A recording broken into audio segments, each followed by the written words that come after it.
Okay மக்களே, நம்ம மாத்தலைக்காட்சி 7ஆம் ஆண்டு துவக்கலா முன்னிட்டு வெற்றி சிந்தனையாளர் இசக்கி முத்தையா சார் நம்மளோட இருக்காங்க. ஸோ சார் கிட்ட உழைப்புக்காக நம்ம என்ன செய்யணும், அதாவது உழைப்பு உயர்வை தரும்னு சொல்லியிருக்காங்கல்ல சார். ஸோ அந்த உழைப்பை நாம கொண்டு வரணும். அது எந்த விதத்துல நமக்கு முன்னேற்றம் கொடுக்குது அப்படின்னு கொஞ்சம் சொல்லிடுங்க. உழைப்பு அப்படின்னா தடவி கொடுத்து கொண்டே இருந்தால் எந்த கல்லும் சிலையாக முடியாது. படகில் பயணிக்கின்றவன் துடுப்பை துளைக்கவே மாட்டான். இதுதான் உழைப்பினுடைய உன்னதம். இப்ப தொட்டியில வளர்ந்த மீனுக்கு கடல்ல, குளத்துல, கிணத்துல தூக்கி போட்டு அதை சதுரத்தை தான் தேடும். அந்த பிரம்மாண்டம், அந்த பெரிய விஷயம் வந்திருக்குங்கிற பயம் வந்துடும். அது மாதிரி புதுசா ஒண்ணு ஆரம்பிக்கிறோம் அப்படின்னா கொஞ்சம் தயக்கம் எல்லாருக்குமே இருக்கும்.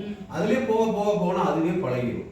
ஸோ உழைப்பு அப்படிங்கிறது முடிந்தவரை முயற்சிப்பது மட்டுமல்ல, முடித்து காட்டும் வரை முயற்சிப்பதே உழைப்பு. ஒரே ஒரு விஷயம் நான் சொல்லிடுறேன்.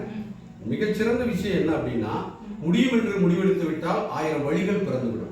முடியாது என்று தீர்மானித்து விட்டால் 1000 காரணங்களும் பிறந்துவிடும்.